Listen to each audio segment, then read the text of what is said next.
Hey everybody, welcome to our lecture on drawing Lewis dot structures for covalent compounds. During our introductory PowerPoint on this topic, you saw the formation of, for example, F2, where you had one fluorine atom with its 7 valence electrons and a second fluorine atom with its 7 valence electrons. And you were looking for a way for both of these fluorine atoms to be satisfied with 8 valence electrons. However, because both of these fluorines are non-metal atoms with identical electronegativity values, neither one of them wants to give away a valence electron to satisfy the other. So the way that these satisfy the octet rule is by sharing those 2 valence electrons right there as a single covalent bond. Now, that one was just very easy to sort of see how that forms, where you draw each individual atom and you look for unpaired electrons and you make bonds out of them. That's a perfectly acceptable way to draw these Lewis dot structures. You can see my electrons are kind of messy today. That single covalent bond represents a shared pair of electrons. That represents 2 electrons. So if I go to count 1, 2, 3, 4, 5, 6, 7, 8, the fluorine on the right is happy. And then I go to count the left-hand side fluorine, 1, 2, 3, 4, 5, 6, 7, 8. The left side fluorine is happy. So you can draw your Lewis dot structures this way. However, they get more complicated.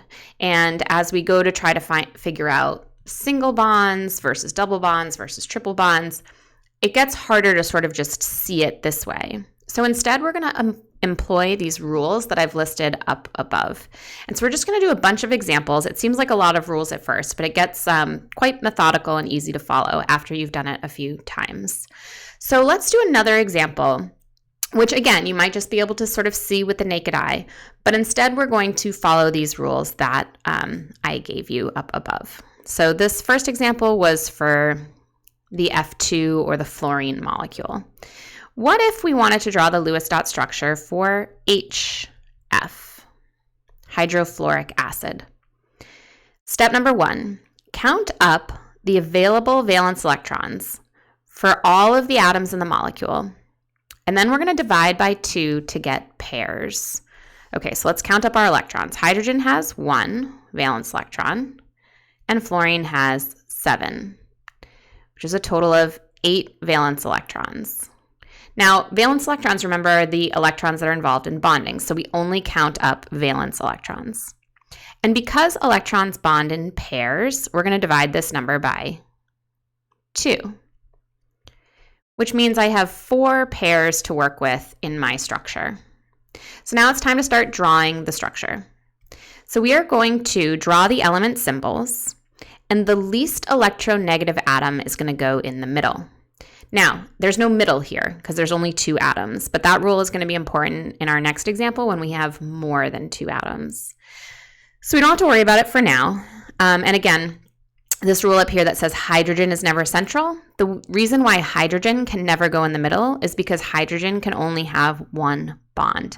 Hydrogen is satisfied with a duet, remember, not an octet, okay?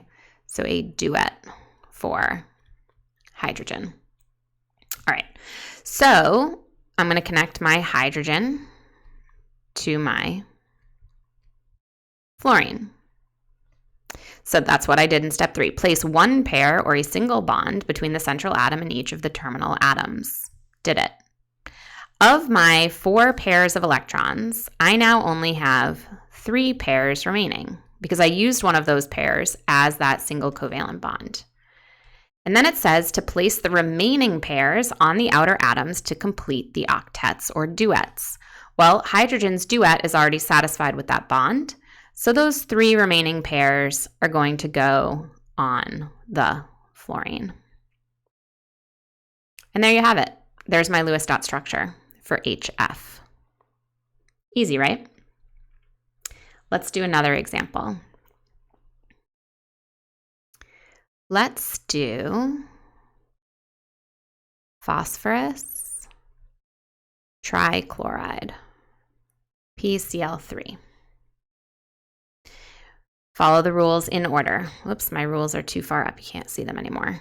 Follow the rules. Count up your available valence electrons. Good thing I have them memorized. If you need to, pause and rewind and go back up to look at the rules, go ahead. But I've got them memorized, so I'm going to go ahead and just talk you through them each time. Okay. So count up your number of available valence electrons. Phosphorus has 5 valence electrons, and chlorine has 7. But there are 3 chlorine atoms in that molecule, so I need to multiply by 3. So 7 times 3 is 21, plus the 5 is 26. I'm going to divide by 2 to figure out how many pairs of electrons I have available to make my structure. 13 pairs. Okay. You're going to put your least electronegative atom in the center. Now, typically that's the element that comes first in the compound anyway. So phosphorus is going to go in the center. Again, hydrogen is never central. So there's my phosphorus. Now I'm going to connect my terminal atoms with single bonds. These are called terminal atoms, atoms that are on the outside of that central atom. So here are my 3 chlorines. Of my 13 pairs, I've used 3 of them. So I have 10 pairs remaining. The rule says to first place those remaining pairs on the terminal atoms, the atoms on the outside of the structure. Terminal atoms first. So that's 3, 4, 5, 6. Remember, we're counting pairs here. 7, 8, 9. I have 1 pair left. When you get to this point, if you have any pairs remaining, then, and only then, can you put the remaining pair on the central atom. And now I have no pairs left. And I check to see that everybody is satisfied. 2, 4, 6, 8 for chlorine. 2, 4, 6, 8 for phosphorus. Remember that bond counts as 2. Oops, and I forgot up here to go down to 0 electrons when I made my HF structure. So here's my structure for phosphorus trichloride. Okay, let's get a little bit more complicated, shall we? Let's say NH3. I guess this isn't really more complicated, but it's another example to work with. Let's say we have nitrogen trihydride. Count up your valence electrons. Nitrogen has 5, plus 1 for hydrogen, but I need to multiply that by 3 because there are 3 hydrogens in the compound. That's a total of 8. Divide by 2. I have 4 pairs to work with. Put nitrogen in the middle. Again, hydrogen is less electronegative, but hydrogen can never be central because hydrogen can only have 1 bond. So the hydrogens have to be terminal. So I've used 3 of my 4 pairs, which means I have 1 pair of electrons remaining. Now, remember the rule says to put your lone pairs on the terminal atoms first in order to satisfy octets and duets. But these hydrogens are already satisfied. Hydrogen's 1s orbital is satisfied with 2 electrons, so that bond satisfies hydrogen. You should never have any lone pairs on your hydrogens. So where does that 1 pair remaining go? On the nitrogen. Now check to see that everybody is satisfied. You're all out of electrons. Nitrogen has 2, 4, 6, 8. And the hydrogens all have 2. So we're good. Okay. Let's do a more complicated one now. Now I'm ready for a more complicated one. Let's say I've got CO2. Count up your valence electrons. Carbon has 4. Oxygen has 6 times the 2. So 6 times 2 is 12, plus those 4, 12, 13, 14, 15, 16 electrons. I don't know why I felt like saying 18 there. Divide by 2, 8 pairs. Maybe that was it. Maybe I knew that 8 pairs was coming. All right, no excuse. Okay, we're going to put carbon in the middle because carbon is less electronegative than oxygen. And we're going to use a single bond to connect to oxygen and a single bond to connect to the oxygen. Now, where you put them in the structure doesn't matter. I mean, we're going to learn about geometry later on, so you'll start to get the idea of where the terminal atoms should go. But if you put them next to each other, top to side or top to bottom, it doesn't matter. Okay, so of my 8 pairs, I've used 2 pairs, which means that I have 6 pairs remaining. My rules tell me to put those 6 pairs on my terminal atoms first. So there's 1 pair, 2 pairs, 3, 4, 5, 6. I have no pairs of electrons remaining. I'm all out of electrons. So now when I look at this structure, I want to check to see that everybody's satisfied. Oxygen on the right, 2, 4, 6, 8. That's good. Oxygen on the left, 2, 4, 6, 8. Also good. Carbon in the middle, 2, 4. I'm like, uh-oh. Carbon's not satisfied. And I have no more electrons to dole out. So I can't just draw in lone pairs on the carbon to satisfy its octet. There are no more electrons. But this molecule forms. So my drawing must not be correct. In fact, instead of drawing these as lone pairs on the oxygen, what if I took this lone pair and instead made it a shared pair? So I'm going to erase that guy as a lone pair, and instead I'm going to draw it as a shared pair, as a bond. That did not mess up oxygen's octet. See how oxygen still has 2, 4, 6, 8? And it's making carbon more satisfied. Now carbon has 2, 4, 6. So we're getting closer, and we didn't mess up oxygen's octet. So if you get to the point where you are out of electrons, you've assigned all of your electrons out to your terminal atoms first, and people still aren't satisfied, the last rule says you're going to start making double and or triple bonds as necessary. Okay, so if they do not, use electron pairs from terminal atoms to create double or triple bonds where necessary. So that's the rule I'm referring to here. So let's go back to our CO2 example. If I still need to satisfy this central carbon, I have a choice. I could do the same thing on the other side, a double bond, or I could make a triple bond on the right-hand side. Now, I'm going to teach you later on the rules for figuring that out. But for now, just trust me on this particular example. We're going to do the same thing on the other side. I know, you probably like that better anyway, because it looks like symmetrical. That's not the reason why this is the structure. Okay, so a double bond on both sides is in fact what the carbon dioxide molecule looks like. And now your central carbon is satisfied. Okay, let's do a polyatomic ion. Remember how I told you guys polyatomic ions are little covalently bonded groups of atoms with charge? What do we do with a polyatomic ion? We can draw a Lewis dot structure for this as well. One little added tweak to it, and it's right here when we count up our total number of valence electrons.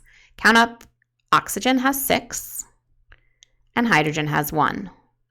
Now here you have to stop and think about what this 1 minus charge means. Does this 1 minus charge mean an additional electron or a loss of an electron? And you guys all remember that if you gain something that's negatively charged, you get a negative charge. So this 1 minus must mean that this molecule gained an electron. So if you have a minus charge, you're going to add in how many electrons it gained. And if you had a positive charge, you would subtract out how many electrons it lost. So that's the only change in our rules. And so now my total number of electrons is 8. And I'm going to divide by 2 to see that I have 4 pairs of electrons to work with. So I'm going to connect my oxygen to my hydrogen. Of my 4 pairs, I now have 3 pairs remaining. Draw them on your terminal atom. Now, hydrogen's already satisfied, so my 3 pairs are all going to go on oxygen. I'm now all out of pairs of electrons. And here is my polyatomic ion structure. Everybody's satisfied. Hydrogen with its duet and oxygen with its octet. Now, the last thing we do for polyatomic ions is we put them in brackets and we put a 1 minus charge on the outside. So we put whatever the charge is on the outside. Otherwise, your drawing looks like it has the wrong number of valence electrons unless you include that charge. So the extra stuff for polyatomic ion drawing is make sure you add or subtract the right number of electrons based on that charge, and then you do brackets and charge on your diagram. All right, let's do one more example. Let's do nitrogen. Nitrogen, when I say nitrogen gas, is one of these molecules that we call diatomic, which we'll talk more about later. They're bonded to themselves. And we can draw their Lewis structures. So let's count up the number of valence electrons. Nitrogen has 5. This is going to seem a little silly. Times 2 is 10.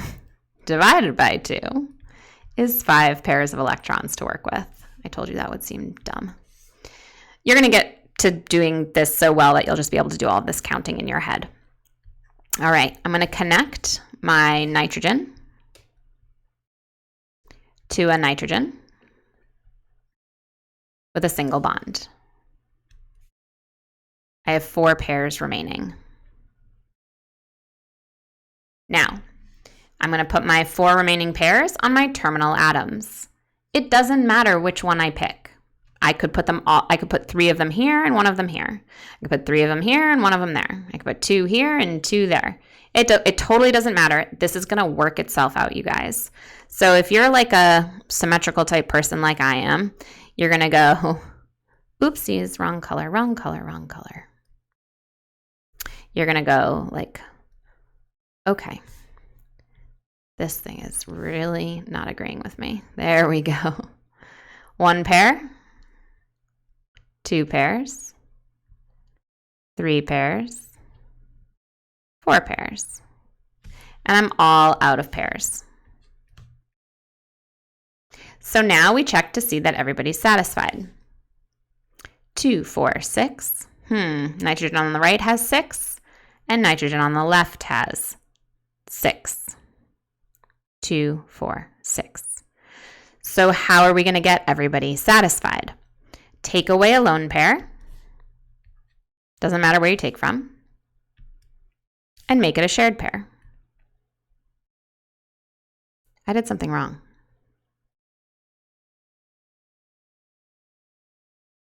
What did I do wrong? Did I do something wrong? Oh no, I'm fine. Sorry. Don't mind me, everybody. Now I'm looking to see if everybody's octets are satisfied. 2, 4, 6, 8. So the nitrogen on the right is satisfied. Is the nitrogen on the left satisfied? 2, 4, 6. No, not satisfied. So we were able to satisfy the nitrogen on this side, but not the nitrogen on that side. So if a double bond doesn't do it, maybe a triple bond will. So this time I'm going to have to take from the other nitrogen whose octet was satisfied. Because remember, turning it into a shared pair does not mess up this guy's octet. And so now everyone is happy. 2, 4, 6, 8, 2, 4, 6, 8. Now, if you had drawn your structure, oops, sorry about that. If you had started off with your lone pairs, I just want to prove to you guys that it doesn't matter where you start with these lone pairs. Like, let's say you started with 3 of them on that nitrogen and 1 of them on that nitrogen. And then you go to try to create your double bonds. So you can see that the nitrogen on the right is satisfied, but the nitrogen on the left is not. So you're going to take away a lone pair, and you're going to make it a shared pair. Nitrogen on the right is still satisfied, but the nitrogen on the left is not yet. Take away a lone pair, and make it a shared pair. See how we got to the same place in the end? So as long as you follow these rules in order, count up your total number of valence electrons, divide by 2 to get pairs, connect with a single bond first, put your lone pairs or your remaining pairs on the terminal atoms. If there are any left over, they go on the central atom. Check to see that all of your octets are satisfied, and if not, take some of those lone pairs and turn them into shared pairs. And then the only other extra thing that we learned is that if you're working with a polyatomic ion, make sure you pay attention to the magnitude of the charge and add or subtract electrons as necessary, and put your structure in brackets with the charge on the outside. And that's how you draw very simple and easy Lewis dot diagrams for covalent molecules. And for those of you that are in the honor section, this is going to get a little bit more complicated. But you've got plenty of ways to practice this now with some simple examples, and then we will move on to some exceptions and more interesting structures. Good job.